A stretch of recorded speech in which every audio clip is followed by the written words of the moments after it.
Hi, Jenny. Hey, Jenny. How you going? Hey, guys. How you doing? Very good. After a little bit of difficulty there, we're all set up. Thanks for joining. Okay. Thanks for joining. Oh, well, thanks for inviting. Yeah. Well, we can get into all this during the podcast, but Mark sent you a couple of keywords for your websites where I could look you up, and it's quite exciting, quite diverse in terms of exploring the world. Yeah, we get around. Yeah. That's good. And you're based in Penang? Yeah. We're in Penang in Malaysia. So we moved out here almost a year to the day. Oh. Yeah, so we've been here a year now. We're planning to stay another year, just waiting on that visa. But as these things are, it's down to, oh my God, it's stressing us out. It'll be sorted. It will be sorted, but it's just a thing on the mental tick list where you're like, just sort it, guys, just sort it. But they're like, technical difficulties, just be patient with us. And I'm like, yes, but our kids are in school and we only have 1 week and we're legally not allowed to be in this country. So hopefully all be sorted and we'll be here for another year. Okay. But what has brought you to, is it Malaysia? Is it right? The country? Yeah. What is that work, or how did you end there? How do we end up here? The short answer is because we could. Okay. Like, it's not a particular job that made us come here. So both my husband and I work as digital nomads. We run a series of travel websites between us. So it means we're location independent, and we've lived in various places around the world over the years. Australia, New Zealand, Italy, India. Yeah. So, it got to a point where we're back in the UK and getting itchy feet again. And Jay just was scrolling on his phone at the news, and an article came up about Malaysia releasing the new digital nomad visa. And we're like, oh, we can do that because they want IT people. And at the bottom of the list was content creators, which we don't really call ourselves. We call ourselves more bloggers and website creators. For me, content creators is more TikTok people and Instagrammers and that kind of thing. But hey ho, we were on the list and we thought, why not do it? And we'd been to Penang quite a few times over the years. So we knew what we were expecting. And that summer coincided with us backpacking Southeast Asia with the kids anyway. We thought, you know what, boys, let's check out the schools in Penang, because they're at an age now where they say what they think, and they will make sure you're listening. Yeah. So if they weren't on board, we weren't going to be able to do the move. But we looked around some schools, and the boys were on board. We're like, well, let's just do it. So it's more because we wanted to and saw an opportunity rather than one of us having to move for work or something like that. Yeah, exactly. Cool. Well, there's lots to talk about here. Let's make a quick introduction. Mark, as things tend to go when you and I just talk, usually we forget the introduction. The conversation just goes on. It does. But you, dear listener, you are listening to Southern Summers and Northern Winters with my co-host Mark Wilde and me, Anders. And today we have a special guest for the second time. It's not the second time that she's here, but it's the second time that we have a guest, because we had Willow joining us some episodes ago, and today we have Jenny Lynn. Welcome, Jenny. Hi. Hello. I am honoured, and to think that I am second after Willow, because I know Willow did an amazing interview and was an amazing guest, so I've got a lot to live up to there. Oh yes, and it was quite.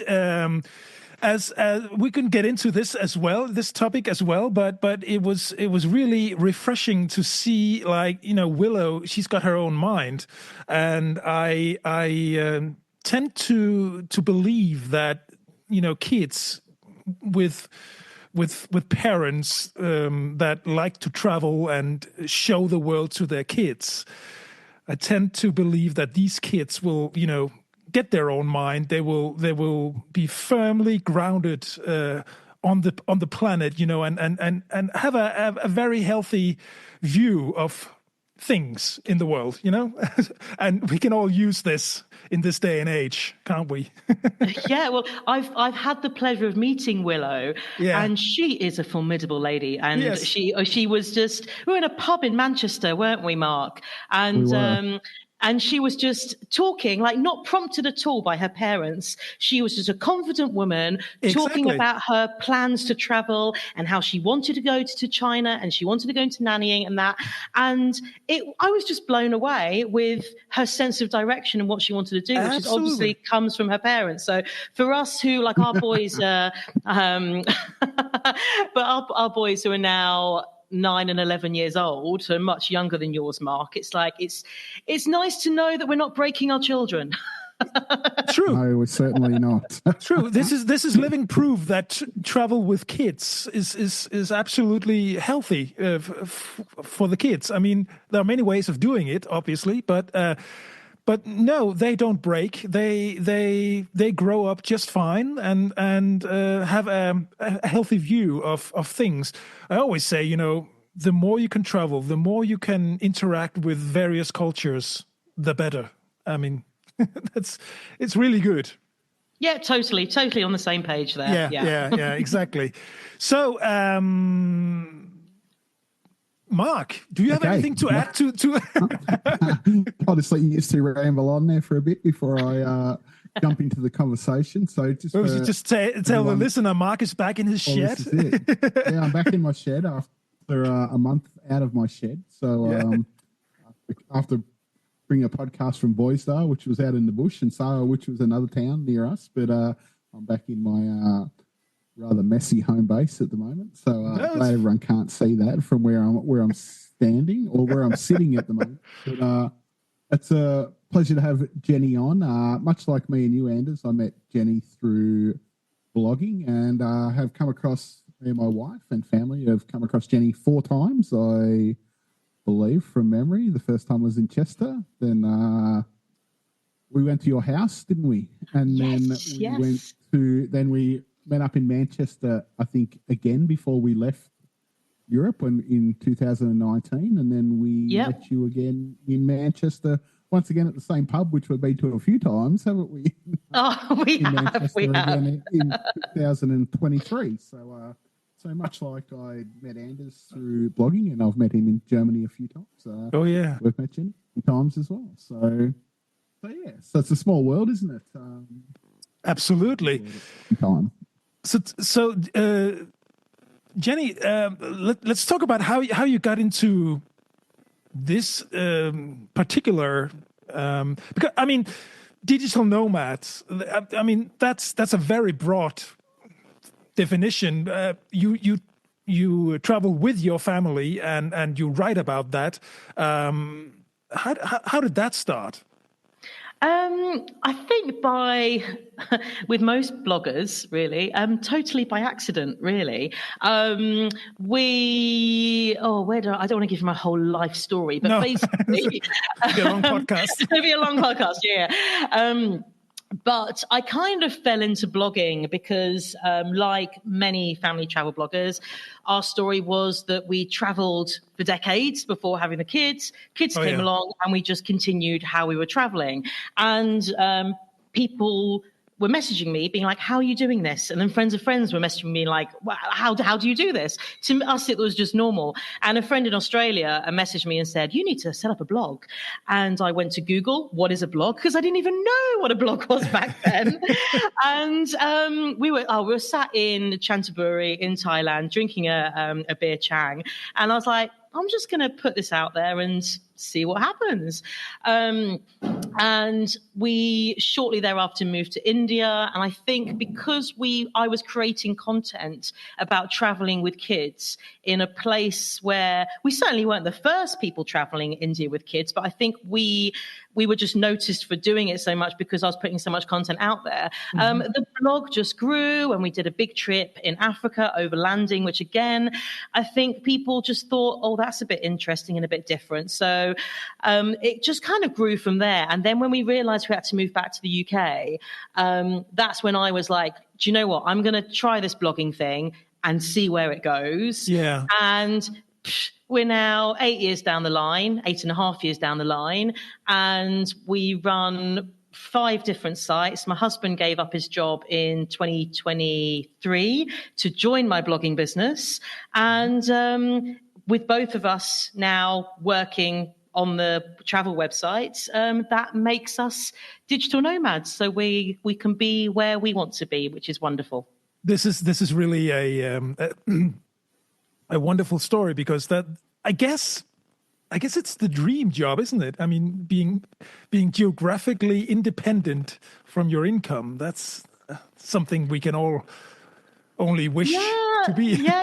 It's like, I think when we made that decision, so we were traveling Africa for 4 months overland, and for various reasons we had to return to the UK. And there was one particular area in the UK called the Peak District. It's a national park. It's right bang smack in the middle of the country. And I was like, look, I want to live there if we're going to go back. And but if we live there, we can't have jobs where we have to go to work. And also just how it is with kids. We didn't have other people around us to help. Like, we didn't have grandparents around to help with babysitting or anything. No.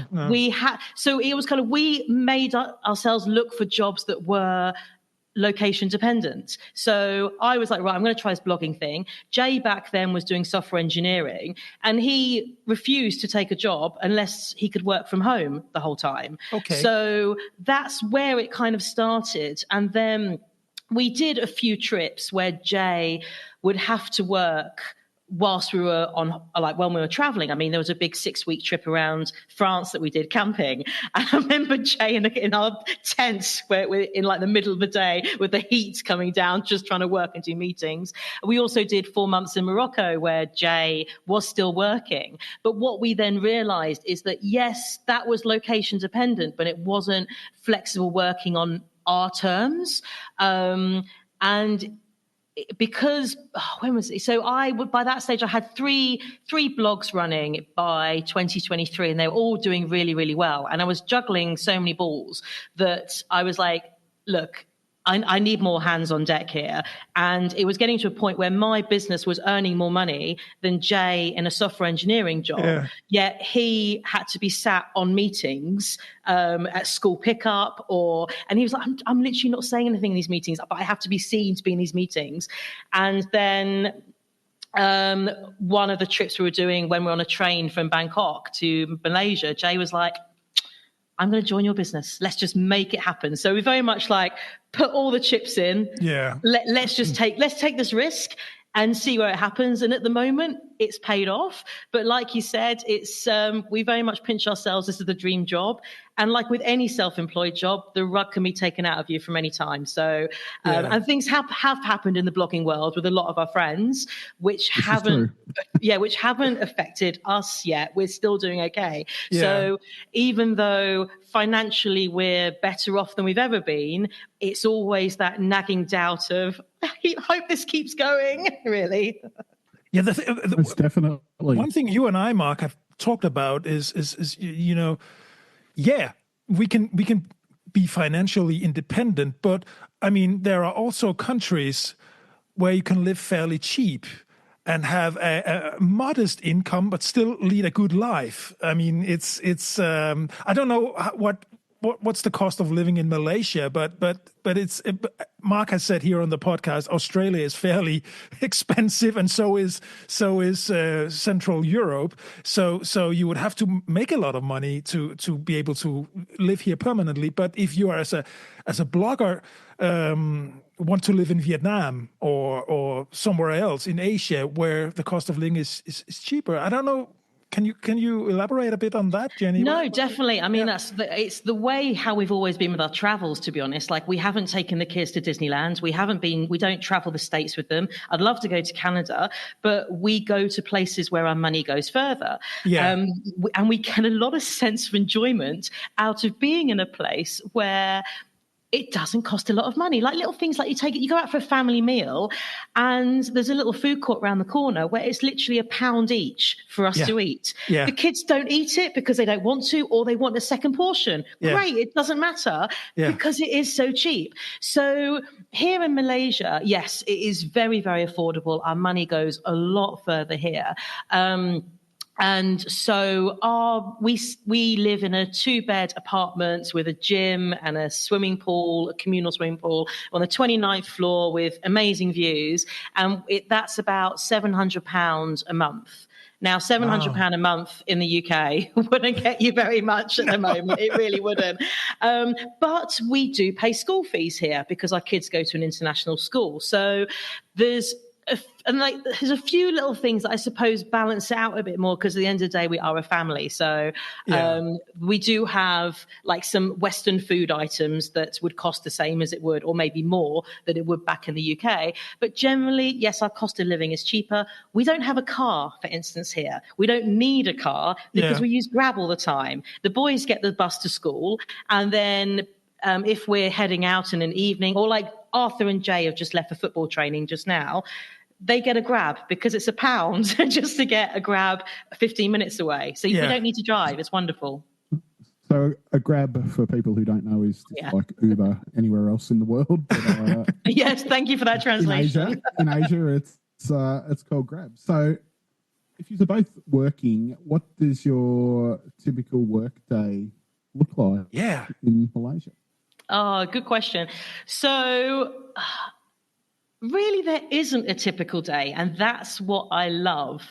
Like yesterday and today was actually the boys are off school because it's Eid here, Hari Raya, end of Ramadan. So school is shut for Monday and Tuesday. So we're like, well, we won't work today. We've done a little bit of work, like just catching up in emails, but we haven't had a proper work day today because the kids aren't in school. So we can be flexible. And trust me, there's a lot of public holidays in Malaysia for various festivals. Sounds good. I can't remember the last time we just had a normal week. Excellent. But if we do have a normal week where the kids are in school, we'll probably have 3 days where we actually sit and we work at our laptops.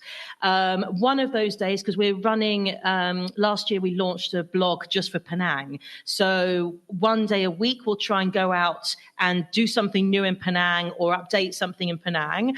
And then another day we're like, look, let's just have fun today.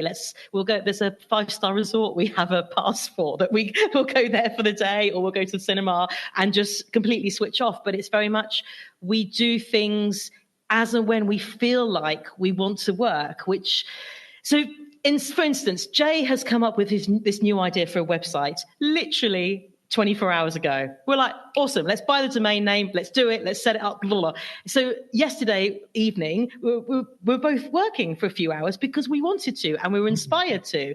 And then other times we're like, oh, we're not quite, we very much go with the ebb and flow of when we want to work. But because... But yeah, you're with me. We're not lazy. Like we obviously need to work to bring the money in. But we very much enjoy the flexibility to work when we need to work and we want to work, and more to the point when we're inspired to work as well. Exactly. Is it harder to be inspired in a beautiful destination like Penang than it is in, say, a cold and rainy, wet weather destination such as the UK? No, totally. I mean, we were lucky enough to live in the Peak District or in the UK, and I ran a Peak District blog as well. So but I do remember it being tricky with that, in that we actually had to time the research for doing the walks when there were clear blue skies, because people can't really follow walk guides when it's foggy and wet. So, but yes, certainly in Penang, it's very inspiring working here, and also that then links to our main blog, Travel and Family, which was our baby, which is all about traveling with kids, and that living in Asia, it is so cheap to travel to different places. So we're always able to create more content for that. Whereas being in the UK, I think, sounds awful of getting bored of Europe, but I think we were ready to move on. We were ready to move on. Well, it's nice to do that for a while. I mean, two things I wanted to say about what you just said, Jenny. The pictures, I imagine, are much more beautiful in Malaysia than they will be in the Peak District with a foggy and grainy day. You know, so it makes more beautiful content. What you want to see when you go on the internet and explore travel bloggers is probably not so much UK foggy skies than it is Malaysia. Yeah, totally. But at the end of the day, creating a website is about writing to your audience, and True. Peak District Kids brings in the most page views out of all the websites we do. Oh, really? Oh, yeah. Because it's so well, I don't know, it keeps going in ebbs and flows. We're coming into Easter in the UK, so the spring is coming. Everyone's coming out of hibernation. It's so seasonal in the UK, and it's just the location where it is in the Peak District that it's there's just a lot of demand for people to get out walking and for families to get out walking. So it's very much each blog is different with who you write for, really. True. Yeah. So you have a partner that works on that with you, don't you? That's in England, is that right? Or you had another lady? No, not a partner. So with us now not living in the Peak District, I have a couple of writers where if there's a new review that needs to be updating, or there's a walk, like it was a change with a pram-friendly walk. I mean, it feels so removed from who I am now, but like our kids are a lot older, so we don't.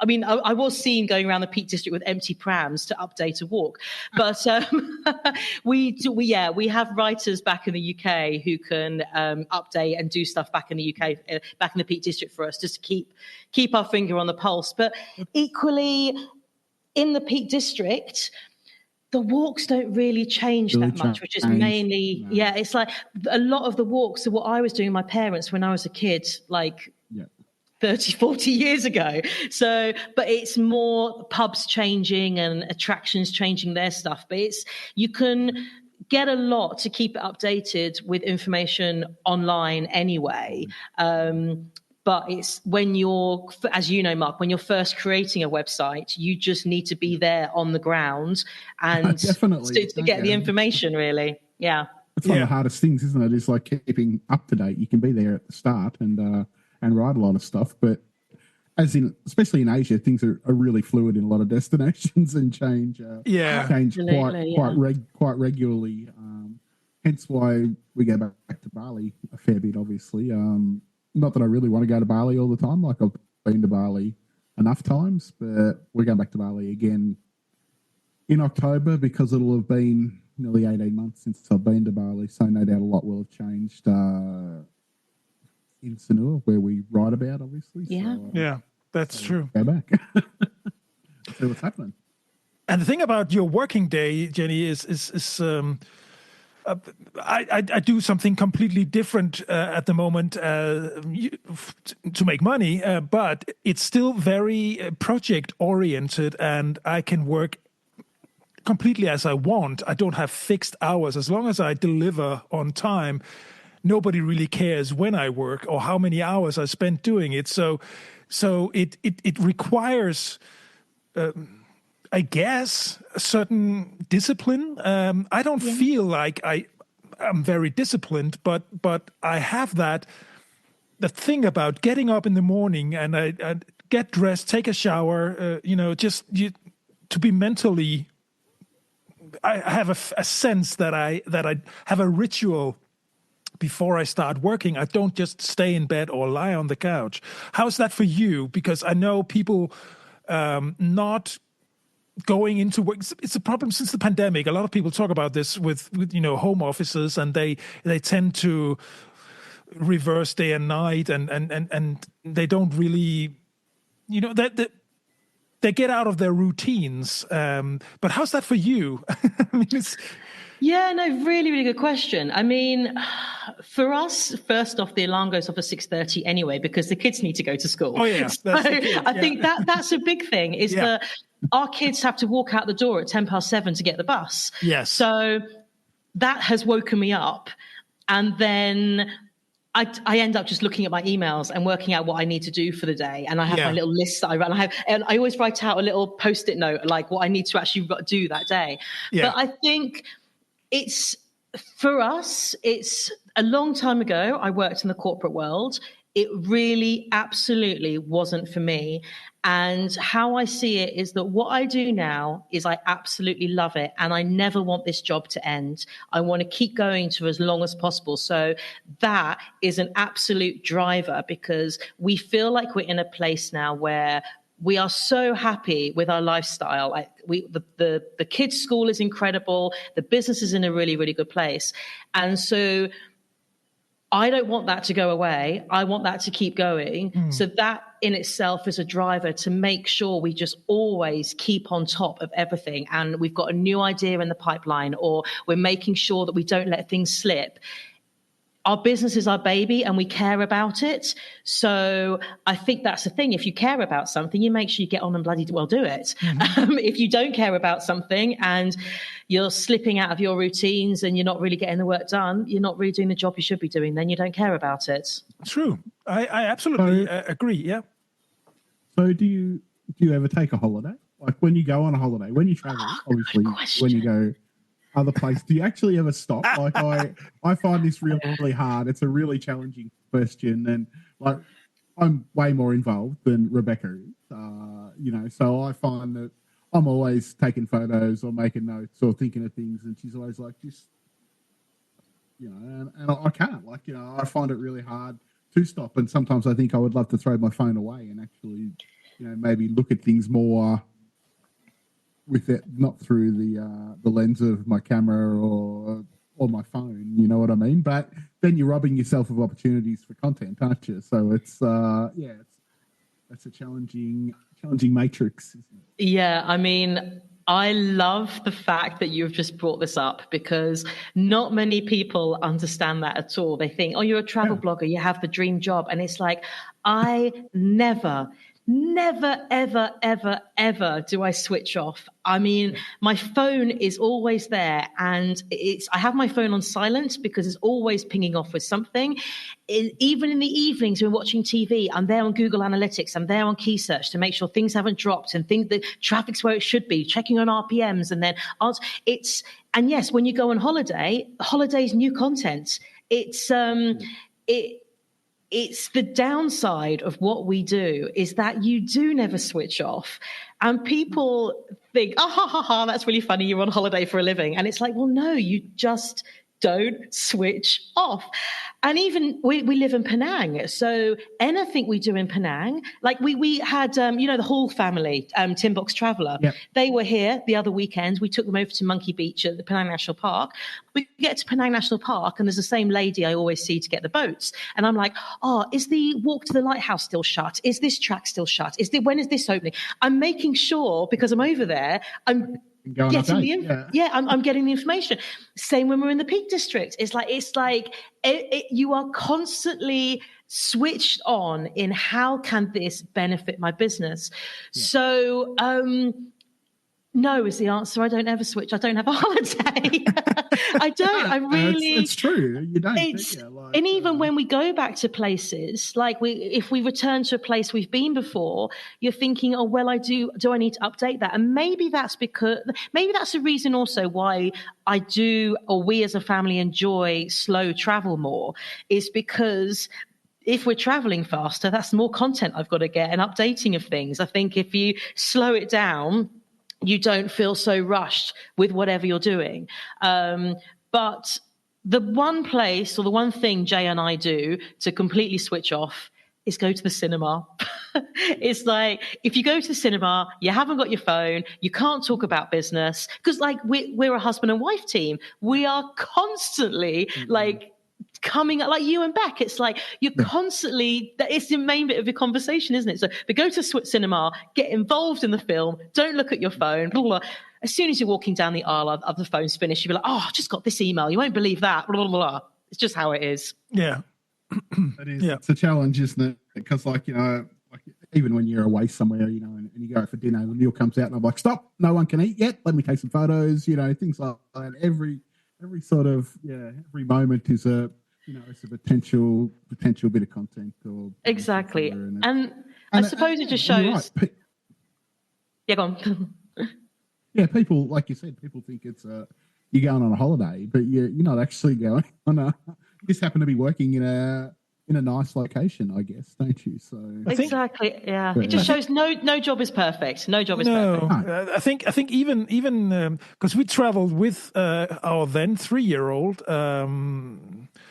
And he's now 14, almost 15. So it's a bit it's a while ago. But even then, we were blogging, mostly for friends and family. So it wasn't as much a work thing. We were not focused on making money off our website back then. But still, long-term travel turns into a certain routine where you have your everyday life, and it doesn't feel like a holiday. It's still fun. It's still educating. It's still anything you want it to be, but you can't. In my terms, you can't call it a holiday. Not really. I don't know. I agree. I don't know if you follow what I'm saying. It's just no, I do completely. I think when you go on long-term travel, it's like people think they're escaping the routine of home, but actually, when you do travel long-term, you do naturally fall in to routines absolutely that fit the family, and it just works. And I think that's what we like. It's finding those new routines that fit you as a family. And then you can change it all up again at the next destination if you want to, or just keep doing and often that comes with if it's hot during the day or seasons and the like. But no, very much so. It's finding new rhythms and routines in new locations. Absolutely. We were traveling in New Zealand for 3 months in a camper van, and so it quickly became into a daily routine, finding the next camping site or finding the next city or a supermarket, and we were sleeping in the same beds every night, and Anton was brushing his teeth by the same sink every night, but we were in a different location, and it was just we had our daily routine, and it was fun, and it was really everything we wanted to, but it wasn't a holiday.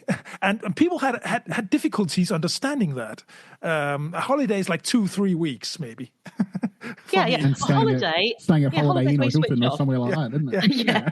Yeah. That's it. So, have you learnt any Malaysian? Can you speak Malaysian? Is that on the cards? Like these probably don't need any because there's a lot of from my memory, anyway, so apart from saying like terima kasih, which is thank you. Thank you. So everyone speaks English here. Even Malaysian families who we have become friends with, they speak English at home. They don't speak Bahasa at home anyway. Now, the boys at school, they do an hour of Bahasa a week, but actually the main language they learn is Mandarin. They do 2.5 hours of Mandarin at school a week, which is... How are they going with that? They picking it up well? Oh, do you know what? I mean, totally goes over my head. It's just not something I get. I mean, but I think, you would have had this with Willow, but it's...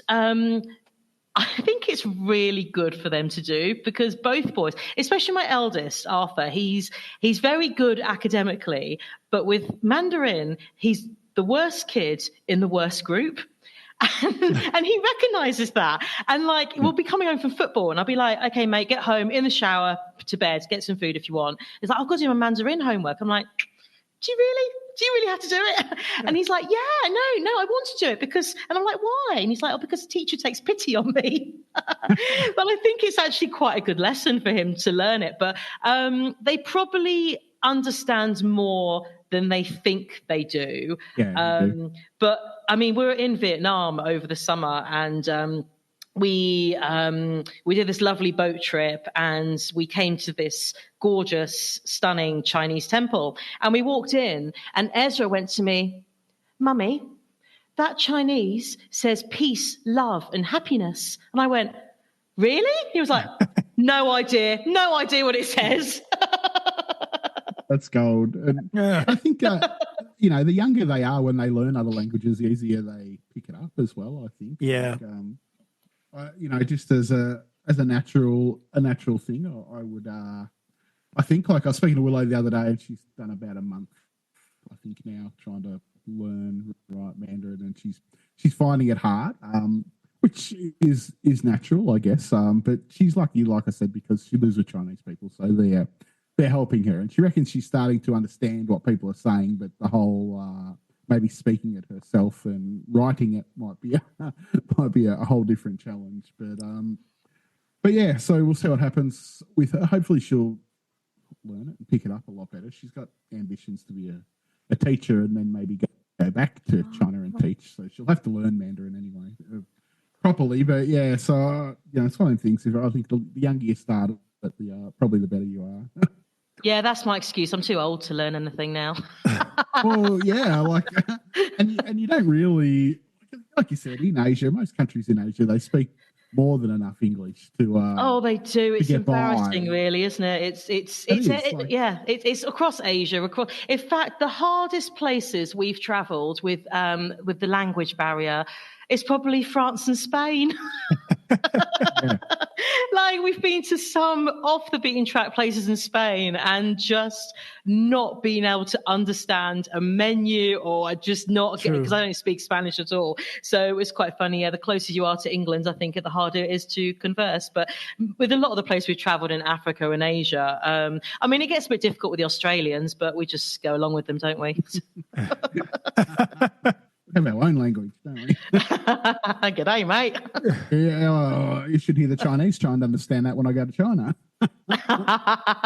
Actually, China's the only real country in Asia, I think, and I reckon I've been to most countries in Asia where there is a real language barrier. True. Definitely. Yeah, not true. so much in Beijing, but out of say Beijing and Shanghai and maybe Xi'an and Chengdu, you get anywhere else and it becomes a little bit of a barrier. But you can still, if you have a smile at people and you've got a phone and you can point at things, and it all works out. You never ever get totally caught out. So, but yeah, they work really hard in China. I think there's a new generation that all of them will speak English. It's just an older generation that don't speak English. Like the people that Willow live with, they speak English, but their parents, who are always there, they don't speak a lick of English. So so it's really there's a lot of pointing and grunting and and things like that going on when we're there, and holding up glasses. You want drink?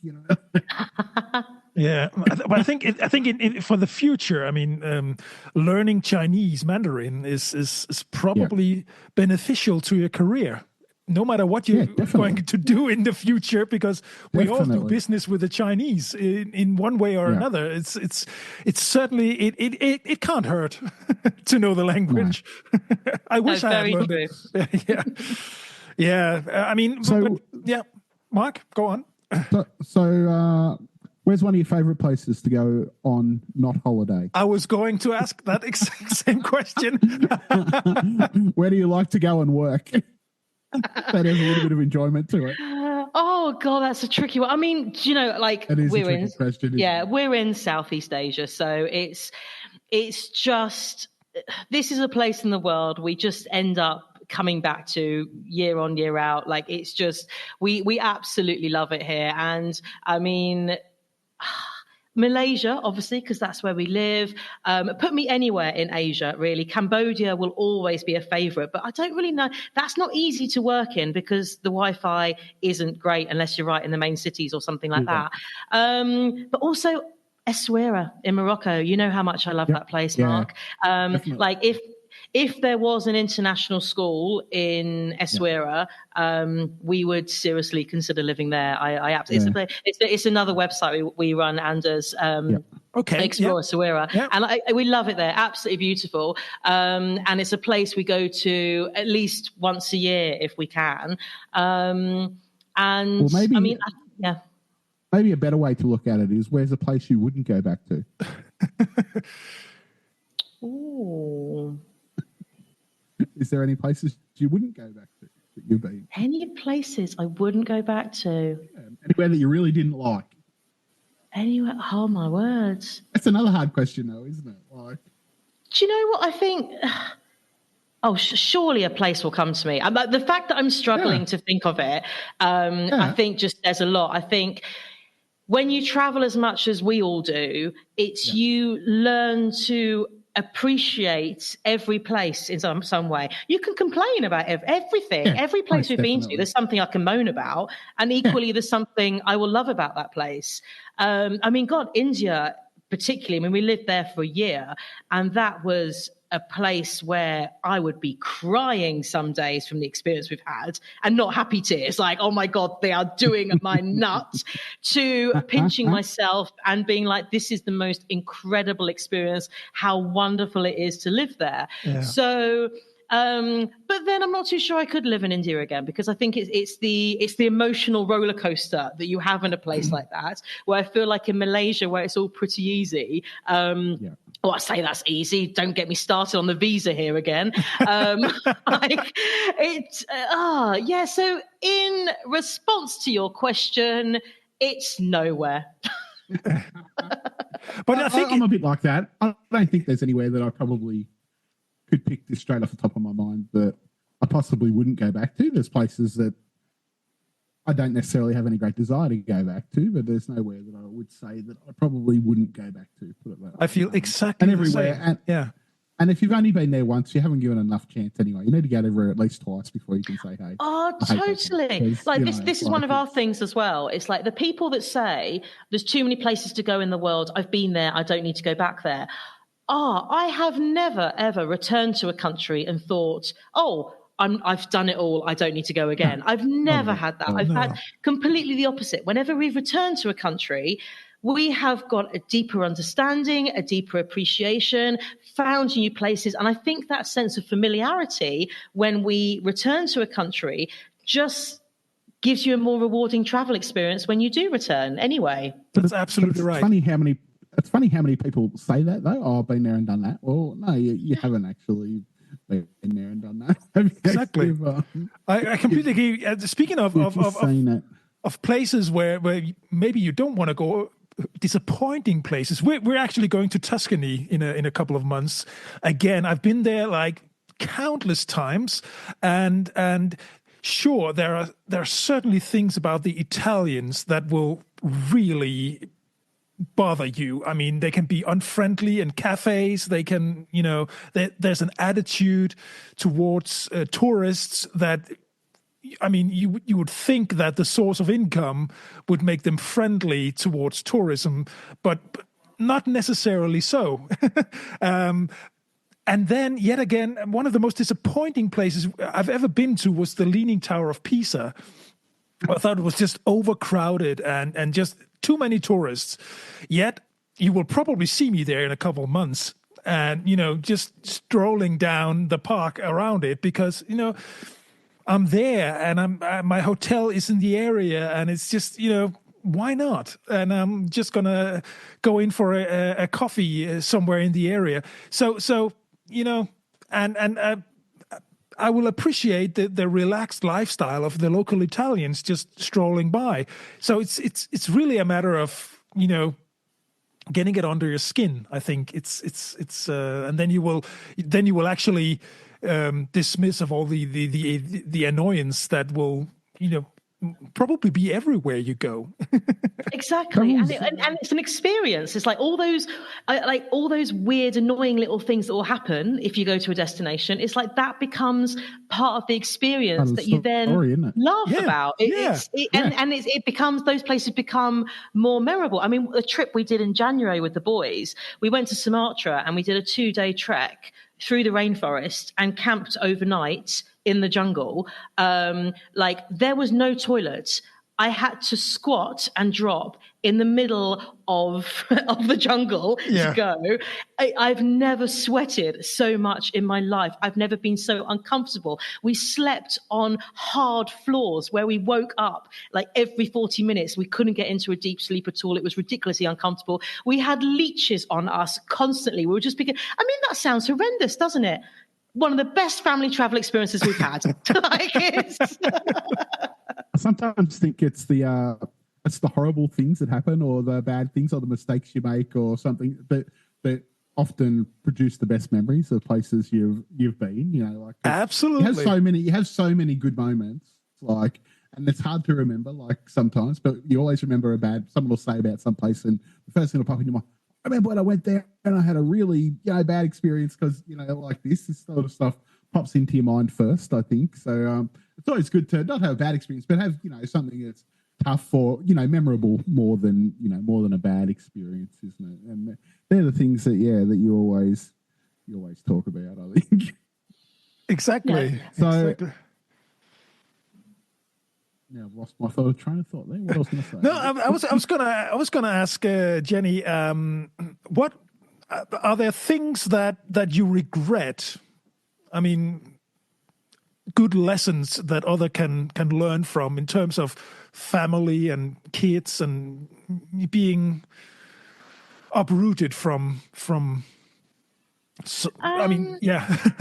Yeah, in all honesty, there's every single trip we've done. So we moved the kids to India when our youngest was 18 months old. We took them around Africa when they were 2 and 3 years old. We took them out of school for a whole summer term when they were, 6 and 8 or so. Whenever we've done one of our trips or we've uprooted them and moved elsewhere, there will always be that nagging doubt because people are questioning what you're doing and you don't want to get all defensive. And also by saying what you're doing, you don't want to criticize how they're living their life at all. So there's always that nagging doubt of, back to what we were saying before, am I going to break my children? Yeah. But and I wholeheartedly mean every single trip we have done with the kids has bonded us more as a family. The kids have got so much out of it and grown so much from the experience. There is not a single point where I'm like, oh, we shouldn't have done that. Never. Yeah. It's like, and we traveled with our kids as soon as they were born as well, pretty much. It's like, we got out there in the world and did it. And I mean, weirdly enough, we put off having kids for so long, thinking that we couldn't travel with them because that's what society told us. Yes. And we ended up moving back to the UK, having the boys. And I don't know, we just did a trip to Scotland. We did a road trip around Scotland when Arthur was 3 months old. And I was like, oh, we're having sleepless nights at home anyway. Why not just have them in a different location? That was our theory with it all. And when people say to me, I mean, I'll never forget, we were in Zambia and we were at Victoria Falls and Ezra had just had his 3rd birthday. We were there at Victoria Falls for his 3rd birthday and it was the end of the wet season and there was loads of spray coming off Victoria Falls and the boys it was gorgeous. They were just dancing in the spray and absolutely loving it. And this old English woman behind us was like, they won't remember this, you know. So, shut up. Anyway, I didn't. I just ignored her. But she's always stuck in my head. And it's really interesting now with the boys when they're now almost 10 and 11.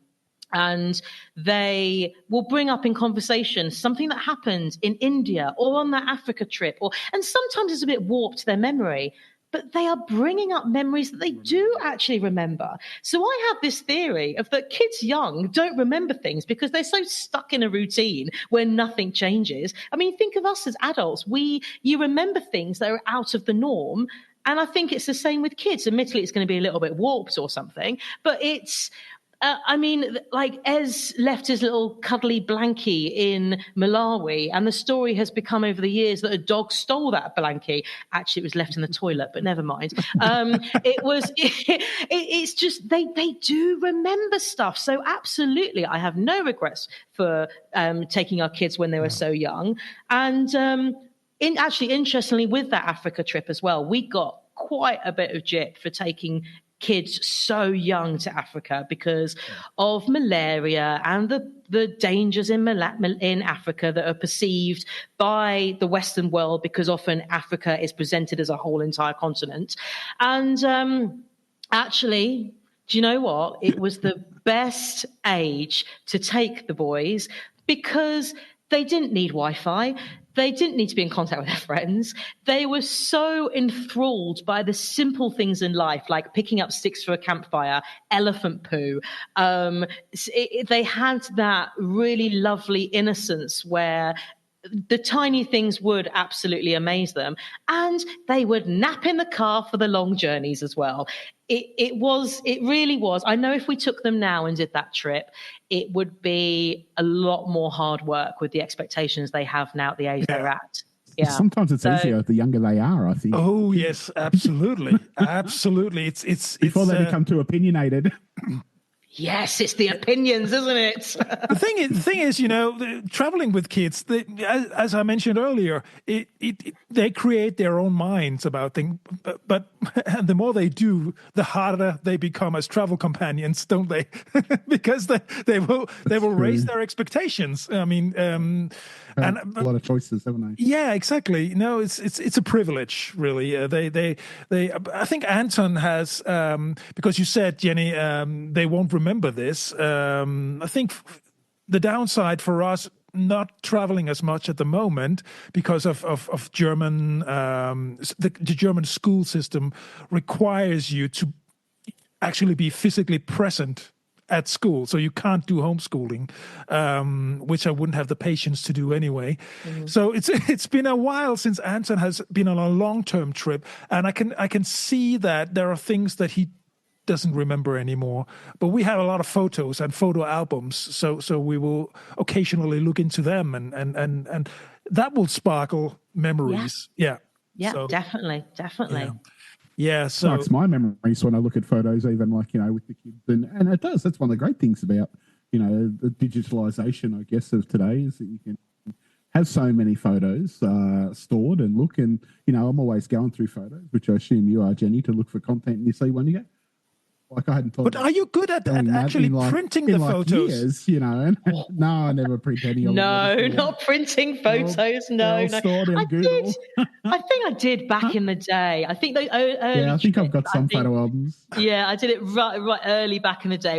You'd send off to an online company for those photo books. Yeah. Now, no, it's just another thing to put into storage, isn't it? I must admit, it does worry me, though, because I often store them in two different places, just in case Google blows up one day, but I'm doubting that will ever happen. But yeah, so it's always, I guess. But the thing is, I'm just worried that maybe I've been living in Germany for too long, and Germans are notably hesitant towards digitalization and so we do like hard copies of things here in Germany, and I try to once a year do like a yearbook of the highlights of the year, but I haven't done it for a couple of years, and to be honest, we don't really look at them anyway. But it's just to have that knowledge that certain highlights are actually printed hard copy, so no matter what happens, I can flip through a book. But and the reason for doing it is simply because thousands and thousands of digital photos, where do they all go? I don't do you guys have a system for it? Not at all anyway. And I suppose that's one good thing with running blogs, in that actually it means that photos do actually, I'm using the photos. Oh, Mark's disappeared. Mark's gone. Well. It's just you and I now. Yeah. Is that we do, I suppose we have an Instagram account, so I put things up on there and I put things up on the blog, but even still, that's kind of curated stuff. There's family pictures that don't make it onto social media and that, because they're family photos. That's our little thing. Although there's one photo we had Hey Mark, there's one photo we had on in our toilets in the Peak District, was a black and white photo of the boys in the Land Rover that we took around Africa. So every time I went to the toilet, at least I saw the boys there in a Land Rover. Yeah, there was that one. But now, like, we moved to Malaysia, a lot of our stuff back in the UK is in storage. We didn't ship stuff over. We're actually in an Airbnb that we stayed in Airbnb as soon as we got here, extended it to the end of the term, and then negotiated a year annual tenancy. Okay, yeah. So we haven't got our stuff here at all. It's like I've got there's quite a few hideous paintings around this place, and the kids have done little drawings and that we have around the place. But it's I think that's another thing with the life we lead is it's this temporary existence where we don't really put our heart and soul into a home as such, that's quite sad when you say it like that, isn't it? Like it could be next week that we don't get our visa for another year, and everything has to be done in a year here. And we live in temporary accommodation in Malaysia. We don't own the accommodation, we're renting.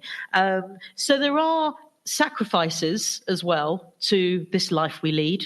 Yeah. Do you find it refreshing to only have a little amount of stuff? Like, I know when I go traveling, like, I can happily, live on 5 different sets of clothes for a couple of months. But when I'm at home, I've got a friggin' wardrobe full of clothes and crap that I think I need, but I don't actually need. So sometimes I quite enjoy having next to nothing. No, it's true. There is something about living such a minimalist existence. But then also, like, you'll go to friends' houses back home in the UK where, I don't know, like the walls are like a deep green because they can paint their walls, and they'll have things. I don't know. It's like, we made our home in the Peak District very, very much our home, but then we only lived there for 2.5 years before we thought we'd move overseas again. So we like it how it is at the moment, but it's also nice to know when you've got your stuff around, I think. I think the what I experienced from long-term traveling was the need to have a place to kick back and reflect a little bit about all the impressions that you constantly get. But I mean, if you're living more or less permanently for a year or two in an apartment, you can actually sit down and reflect. But if you move around too much, that's the downside.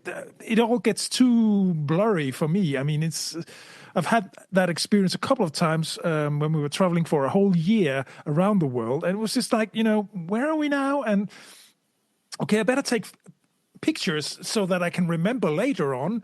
And that was kind of a downside. I personally need, to switch off every once in a while and just reflect on everything that I've experienced. I absolutely wholeheartedly agree with that. I think I run these chats where I talk with families who want to do a long-term adventure with their kids. And pretty much every single one, when I talk about their itinerary, I'm like, slow it down. Yeah. Slow it down. Yeah. Because you get templed out in Asia. You get safaried out in Africa. It comes to a point in Europe where the capital cities and all the cities merge into one. It's like, it's better to go to fewer places and stay in there longer and find those little routines that we were talking about earlier, where it becomes a deeper, more rewarding sense of travel. Yeah. But yet the kickback on that is, but this is our once-in-a-lifetime experience. I want to do that. I want to do this. I want to do that. And it's like, it's really difficult to try and explain to someone because we're in the privileged position where we have traveled so much. So I don't feel the need to tick loads of things off. And to try and say to them, look, I know this is your one big trip, but you will get more out of it if you don't rush around. Yes. And you know what? This trip is going to change you. You will not go back to your same life after this trip either. No. But it's really difficult for people to understand that. But yeah, we've always been a huge advocate of slow travel. And it's almost embedded in my kids now. Like last summer, we spent the whole summer doing Vietnam. So 7 weeks just doing Vietnam. I mean, a lot of people think we've got 7 weeks, we can do Bangkok and then go up to Chiang Mai, go to Laos, blah, blah, blah, blah. And it's like, no, we are just doing Vietnam. And even I was like, shall we pop to Hong Kong at the end when we get up to, and Arthur, my elder, was like, no, we always enjoy it more when we slow it down. And I'm like, yeah, mate. Yeah. And it's true because you can't, I mean, maybe getting older as well, but you can't rush around every day ticking off the tourist sites because, they do all merge into one. They absolutely do. And it normalizes these great, amazing sights you're seeing. And you just need to have normal days in between to then be refreshed to then, because also sightseeing, like a day at Angkor Wat is exhausting. Yeah. Absolutely exhausting. It's after one day, personally, I'm done. I mean, Jay can go back and forth because he's a history geek, but it's a day exploring a new city and you end up walking so much, you can't do that day in, day out. You just get exhausted. Yeah, so exactly. Totally agree. Yeah, that's great. It's a great advice also to give to any listener. But I mean, I completely agree with you, Jenny. And I know, Mark, you're the same. I mean, you also take your slow days, and they are just needed. More so now than what I used to. I was very much the head on. Let's go, and I still some days I still do it. And my wife soon pulls me back on that a bit these days. But yeah, so not as much as I used to be. But like when we did a year, we went to like 25 countries and all this stuff, and we were, moving countries every couple of weeks and cities every week and this and that. And look, that was fine then, because I was much like the people you were thinking about. I was like, I may never do this again. And I guess it's a little bit of FOMO. I was like, a fear of missing out. I might never come back here. So while I'm here, I need to go here and I need to see this and I need to do this. And then if I don't come back, I can go, yeah, okay, that's fine. But most places I have been back to since then, or have planned to go back to, or went there beforehand. Especially you've in Asia, been back to Europe loads. I have. I've been to Europe plenty of times. So how about planning ahead? I mean, once, early on when I was not as experienced, I would prefer to plan ahead, at least for a week, and make sure my accommodation was booked and everything. And particularly the first couple of weeks when we were traveling with our son when he was very little. But I found out that was stressful as well. So because then you had to reach a certain place at the end of the day instead of just, taking it slow and just, let's crash here. How's your experience with that? Yeah, I mean, so we kind of do the same thing where we'll book the first week just so we land, we know where we're going, we know what we're doing, and then we just kind of play it by ear to see what we want to do.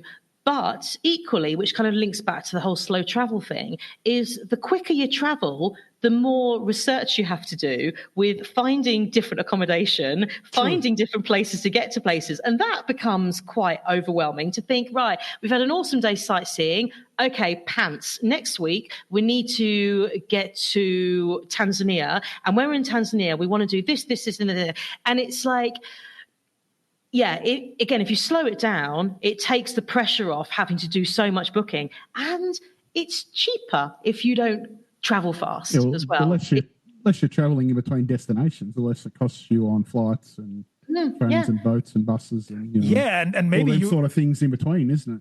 And maybe you will have to need like a fast booking. I mean, a hotel or whatever, and do it, within a short term, and you need to pay extra for that. I mean, if you can plan a little further ahead and a little slower, like you say, Jenny, you get cheaper rates probably. Yeah, I would imagine. Yeah. But then equally, you've kind of got to have your finger on the pulse with places that are going to be busy. So we're going to Thailand in a couple of weeks. We're island hopping from here, Penang, up to Phuket, which would be incredible. Now, back in the day with Thailand island hopping, you used to be able to rock up with your backpack, check out a few huts, negotiate the price, jobs are good. Now, my God, I just looked at a few places, and this is probably about 6 weeks ago, 2 months ago, or something like that. I think we'd just come back from Christmas. Yeah, so probably about 2 months ago. And I thought, I'll just have a quick look to see what there is in Thailand. I'm like, oh my God, one, the prices had rocketed, and two, some places were booked out. Yeah. It's like, oh my word, because it's kind of Easter, or it's April, it's high season. So for that trip, actually, no, we've made sure we've booked everything in. And I had a big whinge about it, and the whole back in the day, we didn't have to do this. And similarly, when we did 10 weeks around Southeast Asia in 2023, we took the boys out of school for a term.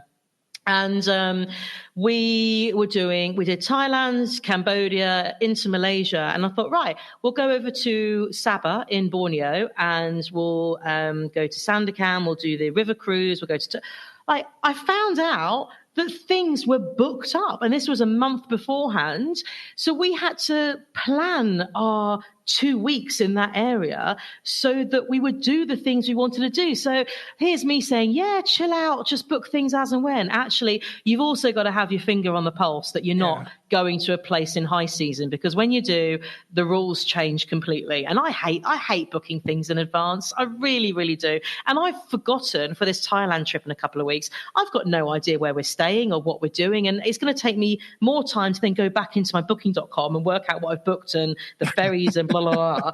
So, yeah, just have your finger on the pulse as well. Yeah, but then, I think your experience will kick in, and you will sort of relax once you start your trip. I'm a perpetual planner. Yes. Easy for you to say, perpetual planner. I am literally like I will always have a hotel. I don't think I've ever been anywhere and never had a hotel booked. Like literally, never, ever, ever have I just rolled up somewhere and gone, okay, we might stay here. So because I always, maybe in the future when there's this me and back, but when we got the kids, I was always like, always wanted to make sure we had somewhere to stay. And even as such now, I quite enjoy planning travel, actually, nearly as much as traveling sometimes.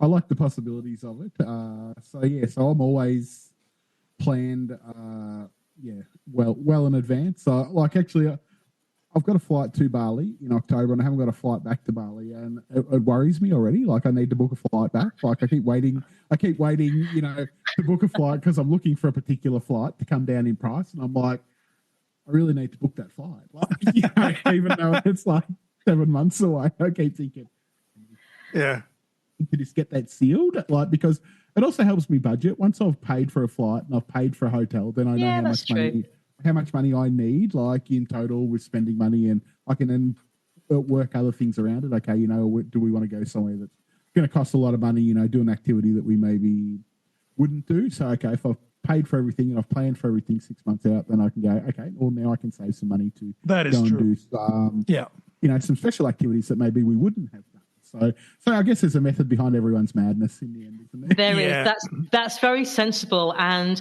we had times in Vietnam last summer where we were trying to book accommodation on the bus just before arriving to a place. I think I'd stress you out with that, wouldn't I? I would literally, my head would explode. My head would be like, and I'll do that. So I've got accommodation booked in Bali. We're going to China in July, and Philippines on the way back, and Cambodia on the way there. I've got accommodation booked in all of them, planes, transfers. It's all sitting there ready to just land. Oh, that's smart. There's a lot to say for that. Yeah, absolutely. And there are really no two ways of traveling as a family. It depends on your stress level, your personal taste. So as long as you're traveling, isn't it? As long as you're doing it, as long as you explore. Exactly, that's what I always say. Make sure you get to see the world in the first place, and that how you do it is another thing. So, definitely. Yeah. And Jenny, do you want to tell everyone about all your websites? Oh yes, let's plug those. Yes. Oh, okay. So I'll try and remember them all. Okay, so Travel in Family, that's our main family travel, adventure travel website. So our surname's Lynn, so Travel Lynn, Lynn, family.com. That's where you'll find all our itineraries, our tips for backpacking with kids to off the beaten track destinations. We've then got Peak District Kids, which is about families exploring the UK's oldest national park with got 89 walk guides on there that have all been tried and tested by my own kids, from pram-friendly walks up to big 20k hikes. We've got a 3-day hike as well to do with kids there. Then we've got Explore Essaouira. So Essaouira being a coastal town in Morocco, which is just beautiful. And one day I will live there longer than a few months. And that's just the top guide for what to do there. We've got Penang, the travel guide for Penang Island as well. And we've got another couple in the pipeline that we have just been working on in the background this past year. So we've always got another little project just happening, but they're the 4 main ones at the moment. Wow. Great. That I've only seen one of your, or 2, I think. I'll look into the other 2. Yeah. All right. Well, this has been fun. We've been talking for way more than an hour already, and this has been fun. Maybe we can get you back another time, Jenny, and you can update us on your whereabouts and recent experiences. Do you have anything else to add, Mark? No, it's been a pleasure talking to you, Jenny, once again. We chat online occasionally and things like that, but it's always good to chat and see people sort of semi in person. The best I can see in person anyway is through the screen. So it's been great talking to you, and we appreciate you coming on. Absolutely, yeah. And we will certainly get you back on at some stage in the future. Yeah. Oh, well, I'm always happy to talk about travel, always happy. And thank you for inviting us. And I sometimes, because Beck and I send voice notes to each other now and again, and I'll hear Mark just pipe up into the background here and there. But actually, I owe a voice note. It's been a while since we've swapped a few voice notes, Beck and I. Okay. But yeah, no, you guys are awesome. And it's really lovely to meet you, Anders. And just to feel honoured that you invited me on your show. Yeah. Well, as I said, we'll do it again. Well, thank you very much. Thank you very much. You've been listening to Southern Summers and Northern Winters with Mark and I, and then our guest, Jenny Lynn. So talk to you soon. Bye. See ya. Bye.